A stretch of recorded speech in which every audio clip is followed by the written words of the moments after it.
একটা মেয়ের বিয়ে হওয়ার পর নিজের ঘর, নিজের পছন্দের জায়গা ছেড়ে একটা নতুন পরিবারে আসে, আর তখনই তার চিন্তাধারাও অনেকটা পরিবর্তন হয়ে যায়। যাই হোক, প্রতিটা মেয়ের জীবনেই এরকম একটা দিন আসে।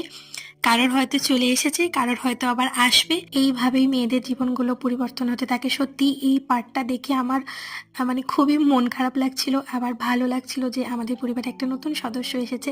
আবার একইভাবে তার পরিবারের কথা চিন্তা করে খুবই মন খারাপ লাগছিল। যাই হোক, এখানে তারপর খেলাধুলো হচ্ছিল, যেসব নিয়ম থাকে, আর এটা সকালবেলার পার্ট ছিল। তো ভাত কাপড়ের যে অনুষ্ঠানগুলো সেগুলোই হচ্ছিল। আর আমি কিন্তু বৌদিকে রেডি করে দিয়েছিলাম, এর আগের পার্টে তো তোমাদের সঙ্গে শেয়ারই করেছিলাম। তোমার মেকআপটা এত ভালো লেগেছে আমার, আমি এটা তুলতেই আমার ইচ্ছা করছে না। কিন্তু তুলে দিই। আমি একদম মানে ইচ্ছা করছে না, আমার খুব ভালো লেগেছে। এত পারফেক্ট মেকআপ আমি কোনোদিন দেখি। Thank you.